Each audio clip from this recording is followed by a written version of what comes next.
ஆச்சி பாதாம் ட்ரிங்க். ஆச்சி பாதாம் ட்ரிங்க் ஒன்னு வாங்குனா ஒன்னு ஃப்ரீ. சம்மர் ஹாலிடேஸ் வந்தாச்சு, நம்ம ஜிடி ஹாலிடேஸும் வந்தாச்சு. GT holidays, south India's #1 travel brand. மார்க்கெட்லயே கம்மி சேதாரத்துல இன்னும் 1% தள்ளுபடி கொடுப்போம். ஓகே, வைரநக கேரட்டுக்கு 5000 தள்ளுபடி கொடுப்போம். தள்ளுபடி திருவிழா. நக்கிரன் நேயர்களுக்கு வணக்கம். இன்று நம்முடன் கருத்துக்களை பகிர்ந்து கொள்ள இணைந்திருக்கிறார் திராவிட சிந்தனையாளர் வல்லம் பஷீர் அவர்கள். வணக்கம் சார். வணக்கம். முதலமைச்சர் தலைமையில் அனைத்து கட்சி கூட்டம் நடைபெற்றது. அதாவது தொகுதி மறுசீரமைப்பு தொடர்பாக ஆலோசனை கூட்டம் நடைபெற்றது. இதில் பேசிய முதலமைச்சர் தொகுதி மறுசீரமைப்பு பண்ணுறாங்க, இப்படி பண்ணால் 39 தொகுதி 31ஆக மாறும், தமிழ்நாட்டின் குரல் நசுக்கப்படும், தென் மாநிலங்களுக்கு மேலே ஒரு கத்தி தொங்கிட்டு இருக்கு அப்படின்லாம் பேசியிருக்கிறார். இந்த கூட்டத்தில் கிட்டத்தட்ட 53 கட்சி பங்கேற்றிருப்பதாக சொல்கிறாங்க. முன்னதாக ஒரு என்ன கருத்து தெரிவித்தாரோ அதே கருத்து தான் இப்போவும் தெரிவிக்கிறார் பாஜக மாநில தலைவர்.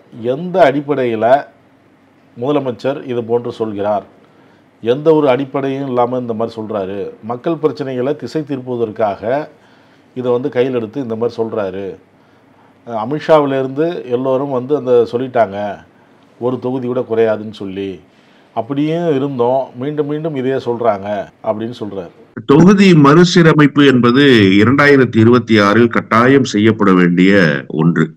அண்மையிலே ஒரு தனியார் நிறுவனம் நடத்திய கருத்து கணிப்பு மக்கள் தொகை கருத்து கணிப்பாக பார்க்கப்பட்டு, அது தனியார் கருத்து கணிப்பாகவே இருந்தாலுமே கூட மக்கள் தொகை கணக்கெடுப்பை வைத்து மக்கள் தொகை அடிப்படையில் தமிழ்நாட்டுக்கு நாடாளுமன்ற தொகுதிகள் கிடைக்கப்பெறும் என்று சொன்னால் அது இப்போது இருக்கிற இடத்தை விட 7 இடங்கள் குறைவாக கிடைக்கும் என்கிற ஒரு செய்தியை சொன்னது. இந்த செய்தி என்பது ஒரு ஐ ஓப்பனர் தான், ஒரு அலர்ட் மெசேஜ். அதை வைத்துக்கொண்டு இனி அடுத்த கட்டம் எப்படி இவர்கள் நோக்கி நகரப் போகிறார்கள் என்பதை முன்பே யூகித்து முதலமைச்சர் ஒரு எச்சரிக்கை மணி அடித்தார். முதலமைச்சரினுடைய ஸ்டேட்மெண்ட் டே ஃபர்ஸ்டே ரொம்ப கிளியரா ஒரு ஸ்டேட்மெண்ட்டை சொல்லிட்டார். தமிழ்நாட்டுக்கு ஆபத்து என்று முதலமைச்சர் மூறி முழங்கவில்லை. முதலமைச்சரினுடைய குரல் எப்படி இருந்தது என்று கேட்டால், தென் மாநிலங்களினுடைய தலைக்கு மேல் கத்தி தொங்குகிறது என்பதுதான் முதலமைச்சருடைய முதல் அறைகூவலை. நீங்க நல்லா புரிஞ்சுக்கணும். இப்போ இந்த நாட்டினுடைய பிரதமராக மோடி இருக்கிறார். மோடியை விரும்பி தேர்வு செய்தது நாமா? இல்லை. மோடிக்கு ஒரு இடம் கூட நாம் தமிழ்நாட்டில் இல்லாமல் செய்தோம். ஆனால் அவர் உத்தரப்பிரதேசம், ராஜஸ்தான், மத்திய பிரதேசம், குஜராத் இப்படி வேறு இடங்களில் இருந்தெல்லாம் கிடைக்கப்பெற்ற வாக்குகளை வைத்துக் கொண்டு நம்மை ஆட்சி அதிகாரத்தில் இருந்து அதிகாரம் செய்து கொண்டிருக்கிறாரா இல்லையா? இந்த நிலை தொடருகிற ஒரு சூழல் உருவாவது மட்டுமல்ல, தென் மாநிலத்தினுடைய குரல் முற்றாக புறக்கணிக்கப்பட்டு விடும் என்கிற அந்த நிலை இப்போது உண்மையிலேயே ஒரு அச்சத்தை எழுப்பி இருக்கிறது என்றுதான் சொல்ல வேண்டும். குறிப்பிடுவதை போல அப்படியெல்லாம் எந்த விதமான குறைப்பும் இல்லை என்று சொன்னால், நாடாளுமன்ற உறுப்பினர்கள் எண்ணிக்கை 500 சொச்சமா இருக்கு சார். அதை 700 சொச்சம் 800 சொச்சம்னு மாத்த போறதாக தகவல்கள் வந்திருக்கின்றன. மாற்றப் போகிற செய்தியில் உண்மை இல்லை என்று பாரதிய ஜனதா கட்சியினுடைய தரப்பிலிருந்து சொல்லப்பட்டிருக்கிறதா? இதுவரை சொல்லப்படல. அப்ப நிச்சயமாக தொகுதி மறுவரையறை என்பதும் மறுசீரமைப்பு என்பதும் நிச்சயமாக நடைபெற போகிறது. 2026 நடைபெற போகிறது. நாங்க இன்னும் பணிகளையே துவங்கல அப்படின்னு பாரதிய ஜனதா கட்சியினுடைய தரப்பில் சொன்னாலுமே கூட, நீங்கள் கடைசி கட்டத்தில் பணியினை துவங்கினால் நாங்கள் எதிர்ப்பை பதிவு செய்து ஒரு சேர எங்களுடைய குரலை ஒன்று சேர்ப்பதற்கு கால அவகாசம் எல்லாம் தேவைப்படும் என்பதால் முன்கூட்டியே நாங்கள் முந்திக் கொண்டு இந்த பிரச்சனையை கையில் எடுத்திருக்கிறோம் என்பதுதான் முதலமைச்சரினுடைய ஸ்டேட்மெண்ட். அப்ப நீங்க இன்க்ரீஸ் பண்றீங்கன்னா எங்கெங்க இன்க்ரீஸ் பண்ண போறீங்க? எதன் அடிப்படையில் இன்க்ரீஸ் பண்ண போறீங்க? முதலமைச்சரினுடைய இன்றைய அறிக்கை, அனைத்து கட்சி கூட்டத்தில் முதலமைச்சர் என்று பேசிய செய்தி என்பது மிக தெளிவாக தெளிந்த நீரோடை போல கருத்துக்களை தெரிவித்திருக்கிறார் முதலமைச்சர். நீங்க மக்கள் தொகை கணக்கெடுப்பு அடிப்படையில, மக்கள் தொகை எண்ணிக்கையின் அடிப்படையில தொகுதியை மறுவரையறை செய்றீங்க அப்படின்னு சொன்னா அது கூடாது. இப்ப இருக்கக்கூடிய விகிதாச்சார அடிப்படையிலேயே மறுவரையறை செய்யணும். அப்ப விகிதாச்சார அடிப்படையிலன்னா என்ன? இங்க 39 தொகுதிகள் இருக்கு. இப்ப 39 தொகுதிக்கு விகிதாச்சார அடிப்படையில எத்தனை நம்பர்ஸை இன்க்ரீஸ் பண்ண முடியும்? அதை நீங்க தமிழ்நாட்டில இருந்து இன்க்ரீஸ் பண்ணணும். தமிழ்நாட்டுல குறைக்க மாட்டோங்கிறது மட்டும் அல்ல வாக்குறுதி, தமிழ்நாட்டுல இன்க்ரீஸ் பண்றீங்களா இந்த விகிதாச்சார அடிப்படையிலன்றது. இப்ப நீங்க வெறுமனே உத்தரப்பிரதேசத்துக்கு மட்டும் அதிகரிக்கிறதும், ராஜஸ்தானுக்கு மட்டும் மக்கள் தொகையை கணக்குல கொண்டு அதிகரிப்பதும் எங்களுடைய ஒட்டுமொத்த பிரதிநிதித்துவத்தை நசுக்குகிற வேலையாக இருக்கிறது. ஏற்கனவே எங்களுடைய குரல் ஒன்றியத்தில் எதிரொலிக்காமல் இருக்கிறது. எங்களுடைய குரலுக்கு ஒன்றியத்தில் மதிப்பில்லாமல் இருக்கிறது. காரணம், எங்களுடைய வாக்குகளை பெற்று அவர் பிரதமர் ஆகவில்லை. மாறாக நாங்கள் அவருக்கு எதிராக வாக்களித்தாலும் அவர் எங்களுக்கு பிரதமராக வாய்த்திருக்கிறார். இப்ப இந்த நிலைமை இன்னும் தலைகீழாக போயிருங்கிறது தான் இப்ப முதலமைச்சர் வெளிப்படுத்தி இருக்கிற அச்ச உணர்வு. இந்த உத்தரவாதத்தை ஒன்றிய அரசு தர மறுக்கிறதே ஏன்? இன்னொன்று, முதலமைச்சர் ஒரு விவகாரத்தை எழுப்பி இருக்கிறார். எழுப்பி எத்தனை நாட்கள் ஆனது? இன்னைக்கு அனைத்து கட்சி கூட்டத்தை கூட்டி இருக்கிறார். சொல்கிற கருத்தை நேரடியாக அனைத்து கட்சி கூட்டத்தில் வந்து சொல்ல வேண்டியது தானே. நேற்றைக்கு பாரதிய ஜனதா கட்சியினுடைய மைய கூட்டம் நடப்பதாக செய்திகள் வந்தன. முடிந்து பத்திரிகையாளர் சந்திப்பில் பேசிய ஹெச் ராஜா உட்பட அண்ணன் பொன் ராதாகிருஷ்ணன் உட்பட எல்லோரும் என்ன பேசுகிறார்கள்? புதிய கல்விக் கொள்கை குறித்து பேசுகிறார்கள், மும்மொழி கொள்கை குறித்து பேசுகிறார். இன்றைக்கு கூட்டம் எதற்காக நடைபெறுகிறது என்கிற புரிதல் கூட இல்லாமல் இவர்கள் அரசியல் செய்து கொண்டிருக்கிறார்கள். சிபிஎஸ்இ பள்ளிக்கூடங்களை நடத்தவில்லையா என்கிற கேள்வி அனைத்து கட்சி கூட்டத்தில் எல்லோரும் கேட்டு சொல்லுங்கள் என்று நேற்றைக்கு மரியாதைக்குரிய அண்ணன் பொன் ராதாகிருஷ்ணன் அவர்கள் பத்திரிகையாளர் சந்திப்பிலே பேசுகிறார். நீங்கள் என்ன காரணத்துக்காக இந்த சம்பவங்கள் எல்லாம் நடைபெறுகிறது, இந்த அனைத்து கட்சி கூட்டங்கள் எல்லாம் கூட்டப்படுகின்றன என்கிற புரிதல் கூட இல்லாமல் நகருகிறீர்கள் ஒரு பக்கம்.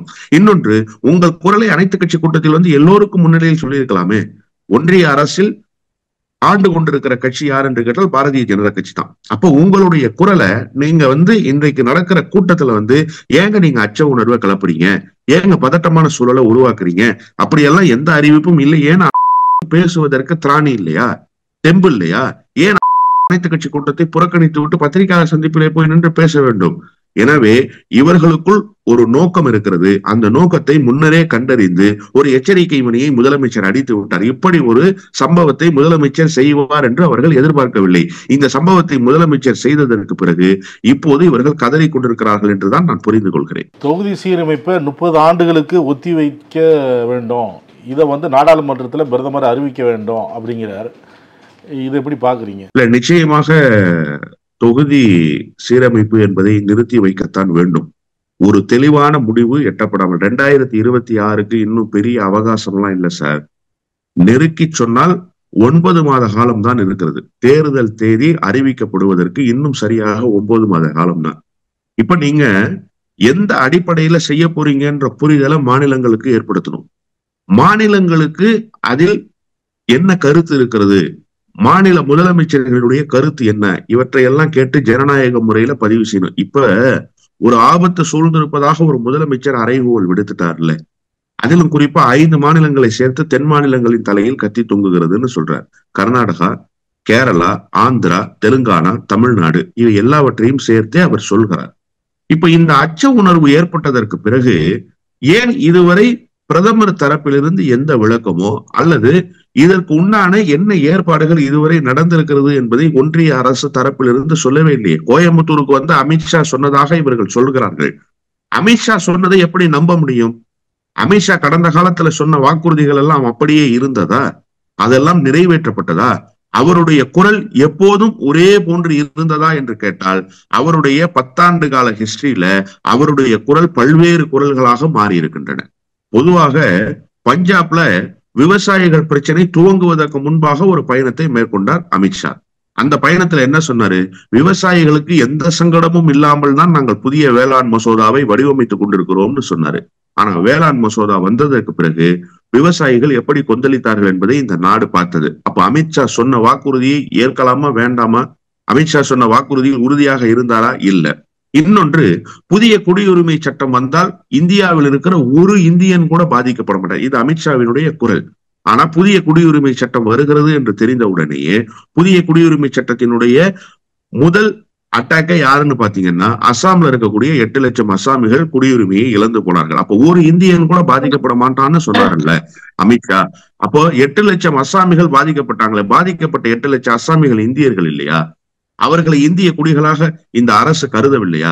இப்ப இதற்கெல்லாம் என்ன பதில்? அப்போ உங்களுடைய குரல் ஒரு சூழலுக்கு ஏற்றவாறு மாறுபட்டு கொண்டே இருக்கிறது. நீங்கள் பிரச்சனையினுடைய அடிப்படையில் உங்கள் குரலை மாற்றிக்கொண்டே இருக்கிறீர்கள். ஆனால் நீங்கள் என்ன செய்ய வேண்டும் என்று கருதுகிறீர்களோ அதை திட்டவட்டமாக செய்து முடித்து விடுகிறீர்கள். எனவேதான் முதலமைச்சர் முந்திக் கொண்டு இப்போது ஒரு எச்சரிக்கை மணியை அடித்து விட்டார். முதலமைச்சர் என்ன சொல்றாரு? 9 மாத கால அவகாசத்துக்குள்ள ஒரு சுமூகமான சூழல் எட்டப்படாது. நீங்க மக்கள் தொகை குறித்த ஒரு புரிதலையும் நாட்டு மக்களுக்கு ஏற்படுத்த முடியாது, மாநில முதலமைச்சர்களுக்கு ஏற்படுத்த முடியாது. விகிதாச்சார அடிப்படையில் செய்வதற்கும் நீங்கள் ஒப்புதல் அளிப்பதற்கு தயாராக இல்லை என்பதை தெல்ல தெளிவாக முதலமைச்சர் முன்பே உணர்ந்திருக்கிறார். அதனாலதான் முதலமைச்சர் சொல்றாரு, இதை 30 ஆண்டுகளுக்கு ஒத்தி வைங்க, 30 ஆண்டுகளுக்குள்ள ஒரு முறையான ஏற்பாடுகள் செய்யுங்க, முறையான ஏற்பாடுகள் செய்ததற்கு பிறகு இதை செயல்படுத்துவது குறித்து சிந்திக்கலாம் அப்படிங்கிற முதலமைச்சருடைய குரல் 100 விழுக்காடு நியாயத்தின் பக்கம் இருக்கிற குரலாகத்தான் உணர்ந்து. தென் மாநிலங்கள் மேல கத்தி தொங்குதுன்னு அவர் சொல்லியிருக்கிறாரு. தென் மாநிலங்கள் அனைத்தும், அதாவது இந்த எம்பிக்கள், நாடாளுமன்ற எம்பிக்கள் ஒரு கூட்டு நடவடிக்கை குழு மாதிரி இருக்கணும் அப்படின்லாம் சொல்றார், வலியுறுத்துறார். இது மற்ற மாநிலங்கள், அதாவது இந்த தென் மாநிலங்கள்ல இப்போ தமிழ்நாடை தவிர்த்த மாநிலங்கள் இதை எப்படி பார்க்குறது, இந்த விவகாரத்தை அவங்க என்ன முயற்சி எடுக்கிறாங்க, அதை எப்படி பார்க்குறீங்க? தென் மாநிலத்தை பொறுத்தவரையில ஒட்டுமொத்தமாக பாதிப்பு கேரளாவையும் சேர்த்து ஆந்திராவையும் சேர்த்து எல்லோருக்கும் தான். இப்ப ஆந்திரா தெலுங்கானா 42 சார், அது 34 ஆவதற்கான வாய்ப்புகள் இருக்கிறது. இப்ப விகிதாச்சார அடிப்படையில உயர்த்தணும்னு சொன்னா ஆந்திரா தெலுங்கானாவை நம்மை மாதிரியே உயர்த்தணும்.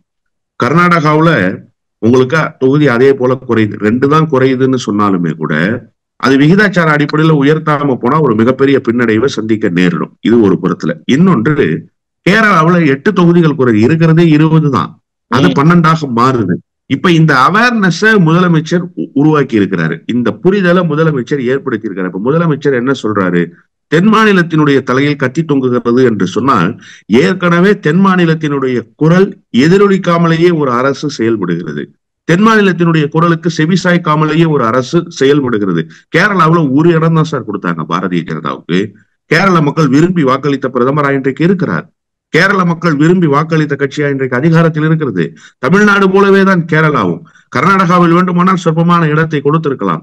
கூட்டணி ஆட்சிக்கு வித்திடுகிற வகையில் ஆந்திராவில இடங்கள் கிடைத்திருக்கலாம். ஆனா கூட்டணியிலே இருக்கக்கூடிய ஆந்திராவினுடைய முதலமைச்சரினுடைய குரலே எதிரொலிக்கலையே.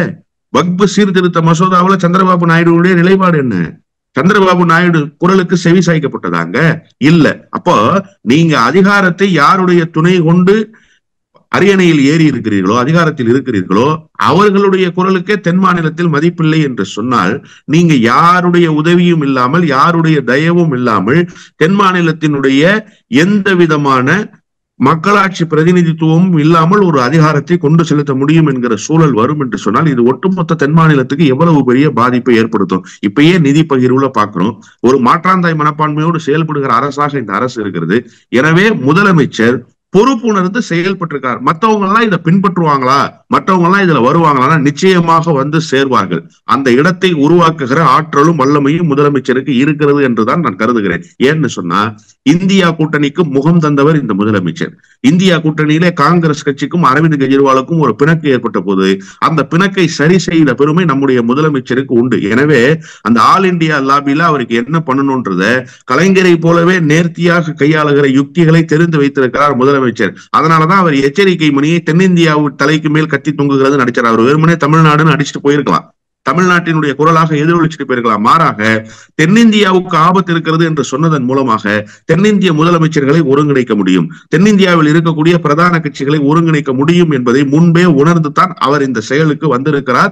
எனவே நிச்சயமாக அவருடைய குரலுக்கு மற்ற மாநிலங்களும் செவி சாய்ப்பார்கள், அவருடைய குரலுக்கு வலு சேர்ப்பார்கள் என்றுதான் நான் உறுதியாக நம்புகிறேன். விஜய் கட்சிக்கும் அழைப்பு விடுத்திருந்தாங்க, தமிழக வெற்றி கழகத்துக்கும் அவருடைய கட்சி சார்பிலையும் கலந்துக்கிட்டாங்க, புசி ஆனந்த் உள்ளிட்டவர் கலந்துக்கிட்டாங்க. அதே நேரத்தில் விஜயும் அறிக்கை வெளியிட்டிருந்தார். 543 எம்பிக்கள் மக்களவை உறுப்பினர்கள், இவங்களுக்கே அங்கே வந்து கேள்வி கேட்க நேரம் ஒதுக்கப்படுவது குறைவாக இருக்குது, கேள்வி கேட்கவே அனுமதிக்கிறது இல்லை. அப்படி அனுமதிச்சாலும் ஒரு சில நிமிடங்கள் தான். அப்படி இருக்கும்போது இன்னும் அதிகரிச்சா இங்கேருந்து போகிற எம்பிக்கள் அலங்கார பொம்மையாக தான் அங்கே இருப்பாங்க, அதனால என்ன பலன்?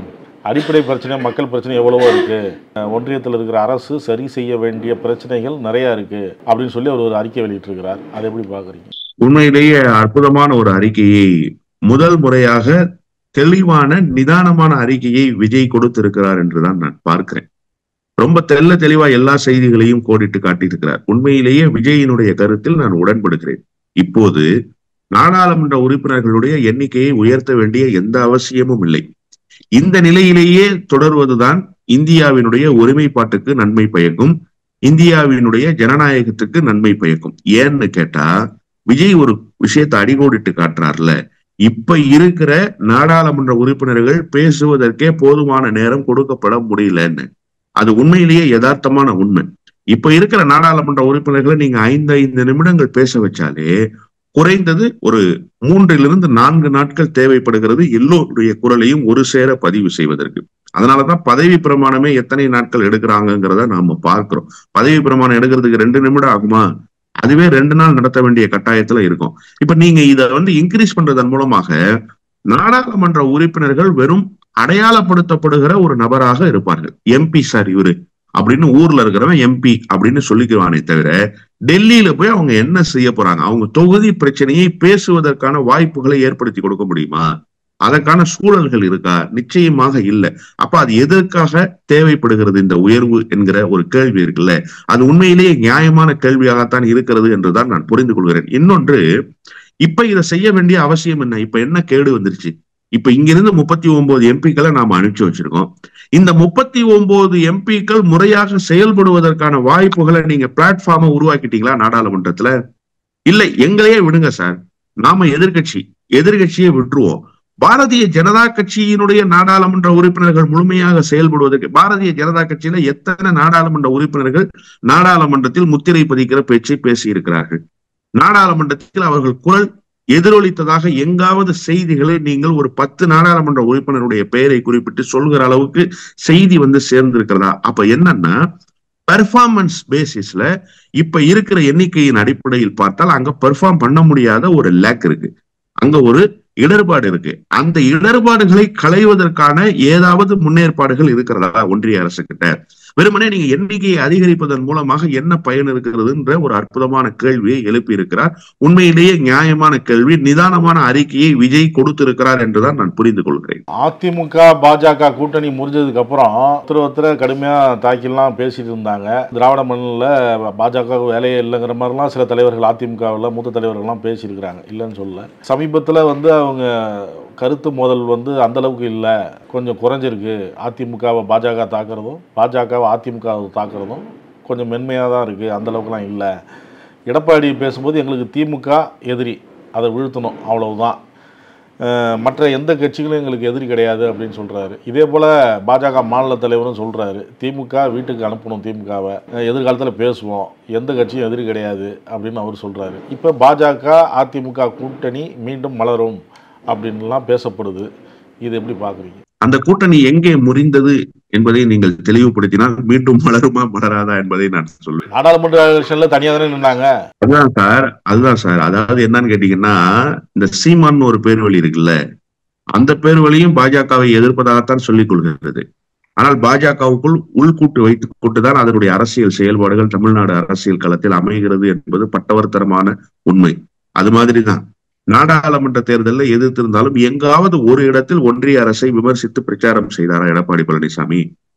10 ஆண்டு காலம் ஒரு அரசு அதிகாரத்தில் இருந்ததே, அந்த 10 ஆண்டு காலமாக இந்த அரசு செய்ததை ஒரு வார்த்தை பேசுகிற துணிச்சல் எடப்பாடி பழனிசாமிக்கு இருந்ததா? இந்த லட்சணத்துல 4 ஆண்டு காலம் முதலமைச்சராக இருந்தார் எடப்பாடி பழனிசாமி. 4 ஆண்டு காலம் நீங்கள் முதலமைச்சராக இருந்து வைத்த ஒண்ணு இல்ல சார், வானிலை அறிக்கையை தருகிற டோப்ளர் கருவி இருக்குல்ல, அது பாலடைஞ்சு போச்சு. 2 முறை கடிதம் எழுதினார் எடப்பாடி பழனிசாமி. அதை சரி செய்து கொடுக்கிற ஒரு அரசாக இந்த அரசு இருந்ததா? எவ்வளவு செலவாயிர போது? அதை கூட சரி செய்து கொடுக்காத ஒரு ஒன்றிய அரசு இருந்தது. அதை கூட நீங்க தேர்தல் பிரச்சாரத்துல பேசலையே. ஒரு மழை வெள்ளம் வருகிறது என்பதை முன்பே கணிக்கக்கூடிய டோப்ளர் கருவி செயலிழந்துருச்சு. அதை சரி செய்ய வேண்டிய ஒன்றிய அரசு அதை சரி செய்யாமல் இருக்கு. அதற்கு நான் கடிதம் எழுதினேன், அந்த கடிதத்தை கூட தூக்கி கீழே போட்டார்களே தவிர எந்த விதமான பதிலும் அதிகாரப்பூர்வமாக சொல்லவில்லை. ஒரு செயல்பாடுகள் ஆக்கப்பூர்வமாக இல்லைன்னு விமர்சிக்கிற துணிச்சல் இருந்திருக்கணுமா இல்லையா? தமிழ்நாட்டினுடைய வீதிகளில் ஒவ்வொரு இடத்திலும் முதலமைச்சர் ஒன்றிய அரசினுடைய கையாலாகாத தனத்தை தோலுரித்து பேசினாரா இல்லையா? திராவிட முன்னேற்ற கழகத்தினுடைய கூட்டணியில் இருந்த அனைத்து தலைவர்களும் பேசினார்களா இல்லையா? ஏன் எடப்பாடி பழனிசாமி ஒரு வார்த்தை கூட பேசவில்லை? அவரை எது தடுத்தது? அப்போதே தெரிய வேண்டாமா கொள்ளைப்புற வழியாக கூட்டு வைத்திருக்கிறார்கள் என்று சொல்லி? இப்போது கூட ஒன்றிய அரசினுடைய எந்த நிலைப்பாட்டையாவது விமர்சிக்கிறார்களா? ஒன்றிய அரசை எதிர்த்து கேள்வி கேட்கிற துணிச்சல் இருக்கிறதா? இப்போதும் ஒரு உறவைத்தானே பேணி கொண்டிருக்கிறார்கள். எங்கே அந்த உறவு முறிந்தது புதிதாக மலர்வதற்கு? எனவே அந்த உறவு அப்படியே தான் தொடர்கிறது. மக்களை ஏமாற்றுகிற அதிமுகவில் இருக்கக்கூடிய சில தொண்டர்களை ஏமாற்றுகிற வேலையை எடப்பாடி பழனிசாமி செய்தார். இன்னொன்று, எடப்பாடி பழனிசாமிக்கெல்லாம் வெக்கம், மானம், சூடு, சொரணை என்பது எதுவுமே கிடையாதா? இதே அதிமுகவை சேர்ந்த முன்னணி தலைவர்கள் என்ன பேசினார்கள்? மாநில தலைவராக இருப்பதால் தான் எங்களால் இந்த கூட்டணியில இடம்பெற முடியாமல் போனது என்று சொல்லி RB உதயகுமாரிலிருந்து SP வேலுமணி வரை பேசினார்களா இல்லையா? எதற்காக பேசினார்கள்? விமர்சன போக்கு.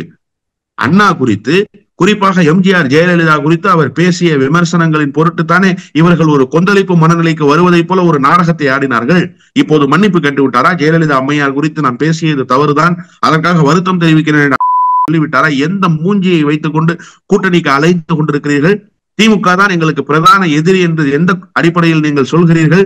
உங்களால் பாரதிய ஜனதா கட்சியை சமரசம் செய்யக்கூட முடியாத ஒரு நிலையில் அதிமுக இன்றைக்கு இருக்கிறது. நீங்க கூட்டு வச்சுக்கலாம் சார், பிரச்சனை இல்லை, தாராளமா கூட்டு வச்சுக்கோங்க. மக்கள் தான் இறுதி எஜமானர்கள், முடிவு செய்ய போறாங்க, அது வேறு. ஆனால் கடந்த காலத்தில் உங்களுக்கு வாழ்வளித்திருக்கிற தலைவர், உங்களுடைய இயக்கத்தை வார்ப்பித்து தந்திருக்கிற தலைவர், இவர்கள் குறித்தெல்லாம் பேசினாரே, அந்த கருத்தில் மாற்றம் இருக்கிறதா இல்ல அதே கருத்தில் தான் இருக்கிறாரா? ஜெயலலிதா குறித்து அவர் வைத்த விமர்சனத்தை அப்படியே வைத்திருக்கிறாரா இல்லை மாற்றிக்கொண்டாரா? இதை கூட கேட்க முதுகெலும் இல்லாத ஒரு நபராக எடப்பாடி பழனிசாமி இருக்கிறார். எடப்பாடி பழனிசாமி அதிமுகவை பாரதிய ஜனதாவிடம் அடகு வைப்பதற்கு முடிவு செய்து ஏற்கனவே அடகு வைத்து விட்டார். அந்த அடகு வைத்த அதிமுகவை மீட்க முடியாமல் வட்டி கட்டி கொண்டிருக்கிறார் என்றுதான் நான் பார்க்கிறேன். விடுதலை சிறுத்தைகள் கட்சியின் தலைவர் திருமாவளவன் கருத்து தெரிவிக்கும் பொழுது மோடியா லேடியா என கேட்டவங்க ஜெயலலிதா வழியில் ஆட்சி நடத்தக்கூடிய இப்போ அதிமுக தலைமை பாஜக குறித்து என்ன நிலைப்பாடு வைத்திருக்கிறது, எதிர்கட்சியா நட்பு கட்சியா, என்ன நிலைப்பாடு, மதிப்பீடு என்ன அப்படிங்கிறத அதிமுக தலைமை தெளிவுபடுத்தணும் அப்படின்னு சொல்லியிருக்கிறார். தெளிவுபடுத்துவாரா? அதிமுக தலைமை தெளிவுபடுத்தாது சார். தேர்தல் வரை இந்த கண்ணாமூச்சி நாடகம் அரங்கேறும். உள்ளே வெளியே ஆட்டத்தை விளையாடி கொண்டிருப்பார் எடப்பாடி பழனிசாமி. தேர்தல் தேதி அறிவிப்பதற்கு சில தினங்களுக்கு முன்பாக எலெக்ஷன் கமிஷன்லாம் ஒன்றிய அரசினுடைய கட்டுப்பாட்டுல தானே இருக்கு. மோடியினுடைய சுற்றுப்பயண பட்டியலை கேட்டுத்தானே தேர்தல் தேதியை அறிவிப்பாங்க. அதனால தேர்தல் தேதி அறிவிப்பதற்கு மிக சொற்பமான நாட்கள் இருக்கிற நிலையில் இந்த கூட்டணி முடிவாகும். இந்த கூட்டணி முடிவானதற்கு பிறகு இவர்களுடைய உண்மை முகம் வெளிச்சத்துக்கு வரும். அதுவரை இவர்கள் வாய் திறக்க மாட்டார்கள், கள்ள மௌனம் காப்பார்கள். காரணம், பாரதிய ஜனதாவோடு கூட்டு என்று சொல்லிவிட்டால் இங்க தேர்தல் களம் ரொம்ப அழகா செட்டில் ஆயிரும். அந்த களம் செட்டில் ஆயிடுச்சுன்னா அது அதிமுகவுக்கு எதிரான சூழலை உருவாக்கிடும். இப்பவே மக்கள் ரொம்ப தெளிவா இருக்காங்க. ஏன் பாரதிய ஜனதா கட்சியினுடைய கூட்டணியிலிருந்து நாங்கள் வெளியேறி விட்டோம் என்று அதிமுக கூப்பாடு போட்டாலும் கடந்த நாடாளுமன்ற தேர்தலில் அதிமுகவை மக்கள் நம்பினாங்களா? இல்லையே. எடப்பாடி பழனிசாமியினுடைய பேச்சு எப்படிப்பட்ட பித்தலாட்ட பேச்சு என்பதை மக்கள் உணர்ந்திருந்தாங்க. அதிமுகவினுடைய இந்த நிலைப்பாடு எப்படிப்பட்ட நிலைப்பாடு என்பதை மக்கள் உணர்ந்திருந்தார்கள். அதனால்தான் மக்கள் முற்றும் முதலாக அதிமுகவை புறக்கணித்தார்கள். இப்போதும் அதே நிலைப்பாட்டில் தான் இருக்கிறார்கள். ஒருவேளை இவர்கள் கூட்டணி என்று முன்பே அறிவித்து விட்டால் களம் மிக தெளிவாக திராவிட முன்னேற்ற கழகத்துக்கு சாதகமாக அமைந்துவிடும். சாதகமாக அமைந்து விட்டால் இவர்களால் தேர்தல் களத்துக்கே செல்ல முடியாத நிலைமை உருவாகும். எனவே அந்த களம் செட்டில் ஆயிடக்கூடாதுங்கிறதுக்காக கடைசி வரை கண்ணாமூச்சி ஆட்டம் ஆடுவார்கள். கடைசி நேரத்தில் கூட்டணியை முடிவு செய்வார்கள். 100 விழுக்காடு 2026 தேர்தலை அதிமுக பாரதிய ஜனதா கட்சி கூட்டணியோடு தான் சந்திக்க போகிறது. அதில் எந்த விதமான மாற்று கருத்துக்கும் இடமில்லை. கடந்த நாடாளுமன்ற தேர்தலின் போதே ராஜ்யசபா சீட்டு உறுதி செய்யப்பட்டது. தேமுதிக சார்பில் யார் ராஜ்யசபா உறுப்பினராக போவாங்கங்கிறத அறிவிக்கப்படும் அப்படின்லாம் சொன்னாங்க பிரேமலதா விஜயகாந்த் அவர்கள். இப்போ இது தொடர்பான செய்தியாளர் சந்திப்பில் அப்போ என்ன அறிவிப்பு வெளியிட்டோங்கிறது எல்லாரும் பார்த்துருப்பீங்க. அந்த அறிவிப்பின்படி தான் நடக்கும். யாரோ ஏதாவது சொல்லுவாங்க, அதெல்லாம் உறுதி கொடுக்கப்பட்டதா அப்படின்லாம் கேள்வி எழுப்புகிறார். இதுக்கப்புறம் அவங்க ஒரு ட்வீட் போடுறாங்க, அந்த ட்வீட் எடுக்கிறாங்க. இதை எப்படி பார்க்குறீங்க? அவங்க ரொம்ப நம்பி இருந்தாங்க ராஜ்யசபா சீட்டு கிடைக்கும் அதிமுகவில் நமக்கு ஒன்று அப்படின்னு. தேர்தல் நேரத்தில் ஒப்பந்தங்கள் கையெழுத்தாவது என்பது எல்லா இடங்களிலும் நடைபெறுது. திமுக கூட்டணியில கமலஹாசனுக்கு ஒரு மாநிலங்களவை தருவது என்பது ஒப்பந்தத்தில் கையெழுத்தானது. அந்த ஒப்பந்தத்தை எல்லோரும் பார்த்தார்கள். அது பத்திரிகை செய்தியாகவும் வெளியானது. இப்ப அதிமுக தரப்பிலிருந்து அப்படி ஒரு ஒப்பந்தம் போடப்பட்டிருக்கும் தானே. அந்த ஒப்பந்தத்தை பிரேமலதா விஜயகாந்த் ஏன் வெளியிடவில்லை என்கிற ஒரு கேள்வி நேற்றைக்கு எழுந்திருக்கிறது. ஏன் இதுவரை அந்த ஒப்பந்தத்தை நீங்கள் வெளியிடாமல் வைத்திருக்கிறீர்கள் என்று. இன்னொன்று, எடப்பாடி பழனிசாமியும் இதில் மிகப்பெரிய தவறு செய்திருக்கிறார், அநீதி இழைத்திருக்கிறார். அதுல ஒண்ணும் மாறுபட்ட கருத்து இல்லை. எடப்பாடி பழனிசாமி உண்மையிலேயே அப்படி ஒரு செய்தியை கூட்டணி பேச்சுவார்த்தையில் உறுதி செய்யவில்லை என்று சொன்னால் நம்ம கூட்டணி பேச்சுவார்த்தையை முடிச்சுட்டு வெளியில வந்தோடனே பத்திரிகையாளர் சந்திப்ப சுத்தீஷ் போன்ற, பாரத சாரதி போன்ற அந்த கட்சியினுடைய முன்னணி நிர்வாகிகளை வைத்துக் கொண்டு பத்திரிகையாளர் சந்திக்கிற போது இந்த செய்தியை சொன்னாங்கல்ல, அப்போதே அதிமுக தரப்பிலிருந்து மறுத்து இருக்க வேண்டியது தானே. இல்ல அப்படியெல்லாம் நாங்க எதுலையும் கையெழுத்து போடல, ராஜ்யசபா தருவதாக சொல்லலன்னு சொல்லி இருந்திருக்க வேண்டியது தானே.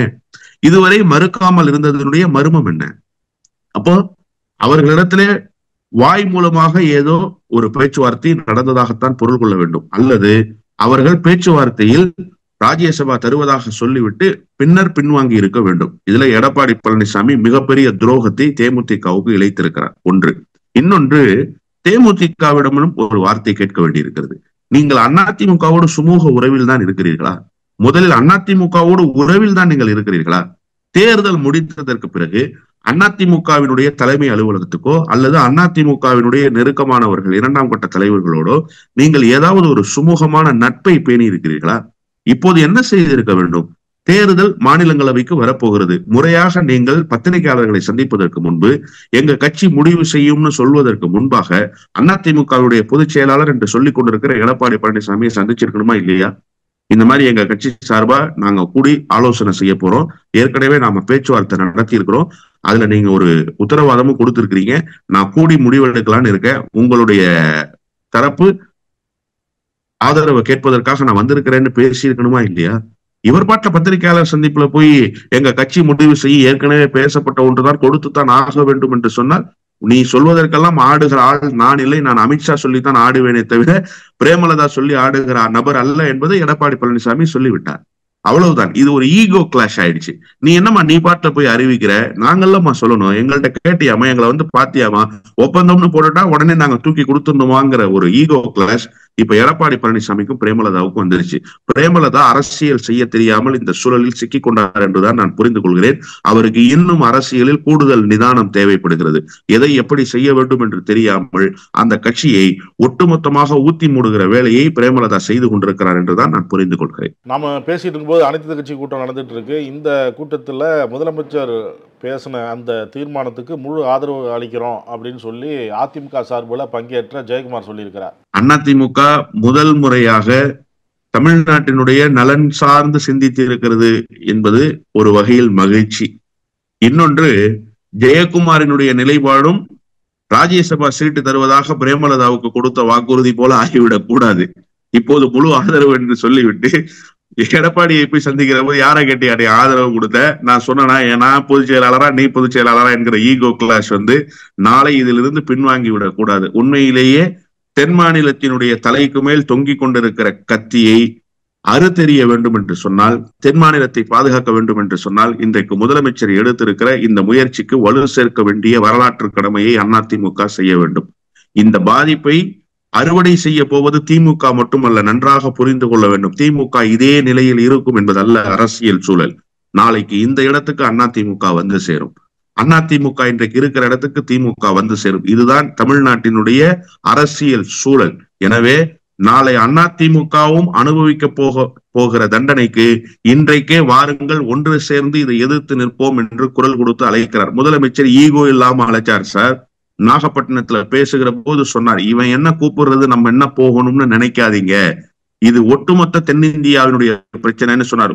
முதல் முறையாக எனக்கு தெரிய அனைத்து கட்சி கூட்டம் என்று சொல்லி அங்கீகரிக்கப்பட்ட அரசியல் கட்சிகளே அல்ல, கூட்டணி கட்சிகளே அல்ல, எல்லா கட்சிகளையும் யாரெல்லாம் நாங்க ஒரு அரசியல் கட்சி நடத்துறோம்னு தமிழ்நாட்டில் அடையாளப்பட்டிருக்கிறாங்களோ அவ்வளவு பேரையும் அழைத்து ஈகோவே இல்லாம வாங்க இந்த பிரச்சனையை ஒன்று சேர்ந்து நின்று எதிர்ப்போம் என்று அழைத்த முதலமைச்சரினுடைய கரத்தை வலுப்படுத்தி தமிழ்நாட்டினுடைய உரிமையை பாதுகாக்கிற களத்தில் அதிமுக துணை நிற்கும் என்று சொன்னால் அந்த வரலாற்றில் அதிமுக இடம்பெறும். இல்லை என்று சொன்னால் தமிழ்நாட்டினுடைய உரிமையை காவு கொடுக்க வேண்டிய ஒரு நிலைக்கு நாளை அதிமுகவும் சேர்ந்து தள்ளப்படும். இதனுடைய பலனை அதிமுகவும் சேர்ந்து தான் அனுபவிக்கும். தொகுதி மறுசீரமைப்பு விஷயத்துல தமிழ்நாடு ஒன்றிணைந்து நிற்கணும் அப்படின்னு சொல்லியிருக்கீங்க. அதோடு மட்டுமல்ல, தென் மாநிலங்கள் அனைத்தும் முதலமைச்சர் குரலுக்கு வலு சேர்க்கணும். தென் மாநிலங்கள் முழுவதும் முதல்வர்கள் வந்து ஆலோசித்து அந்த மாநிலத்தில் இருக்கிற அரசியல் கட்சிகள் அனைவரும் இந்த குரலுக்கு வலு சேர்க்க வேண்டும் அப்படின்னு சொல்லியிருக்கீங்க. பொறுத்திருந்து பார்ப்போம். கருத்துக்களை பகிர்ந்து கொண்டதற்கு நன்றி.